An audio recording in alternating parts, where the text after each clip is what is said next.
Nalanda world school के संस्कारशाला में चर्चा करते हैं एक ऐसे विषय की जो कि आपसे, हम सबसे, सारी मानवता से समन्वित है।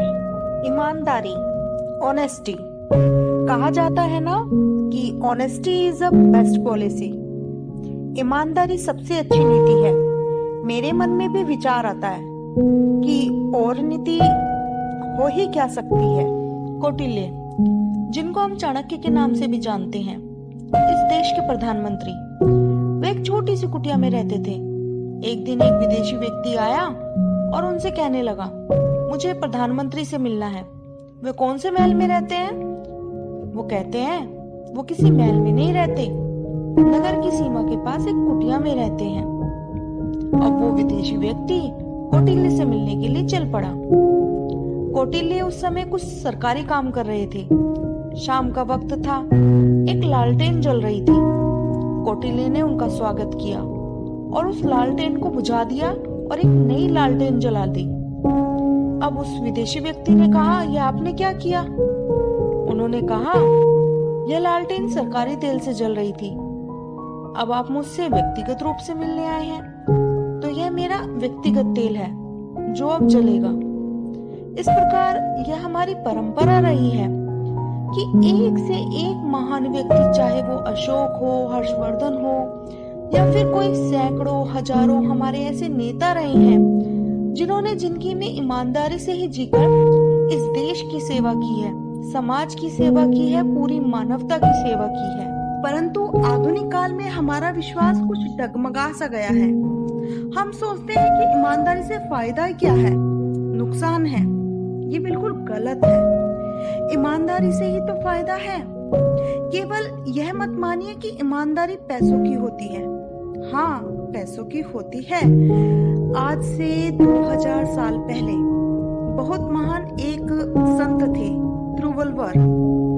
उन्होंने कहा था, पैसा कमाना चाहिए, प्रतिष्ठा मिलती है, परिवार का पोषण होता है, मानव सेवा करता है धन से, पर ईमानदारी से कमाना चाहिए। इसलिए शुभ लाभ को महत्व दिया जाता है।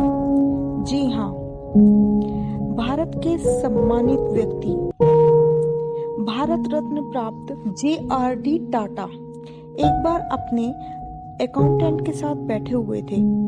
बहुत बड़ी रकम थी। अकाउंटेंट ने कहा कि हम इस रकम को बचा सकते हैं यदि कुछ इस प्रकार ढंग से पेश करें, टैक्स नहीं लगेगा।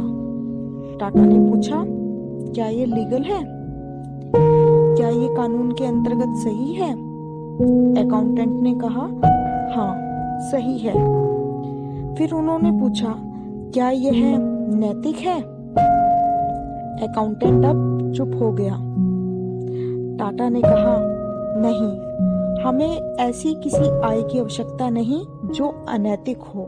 नैतिकता एक ईमानदारी की परिभाषा लिए हुए है जो धन से संबंधित हो ही नहीं सकता। इसका एक सार्वभौम अर्थ है।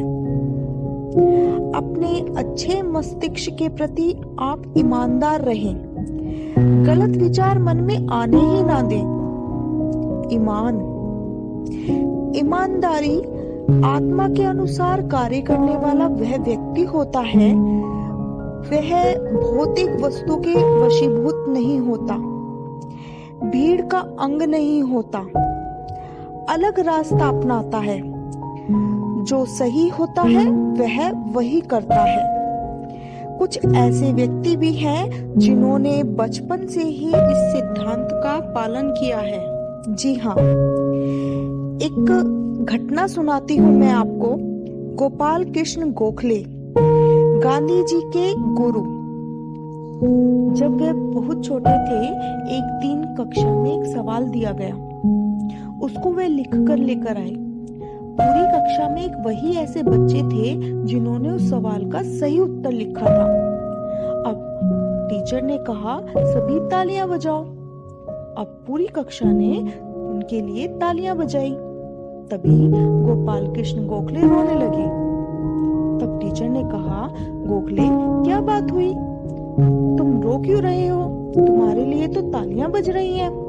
उन्होंने कहा, यह सवाल तो मैंने किया ही नहीं, यह तो मेरे पिताजी ने किया था, इसलिए ये तालियां गलत हैं।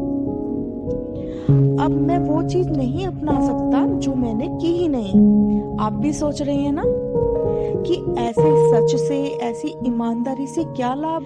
ईमानदारी से विश्वास पैदा होता है, समाज में परिवर्तन आता है, ऐसी सुंदर एकता आती है, सौम्यता आती है, निष्ठा आती है, विश्वास आता है और जीवन में शांति मिलती है।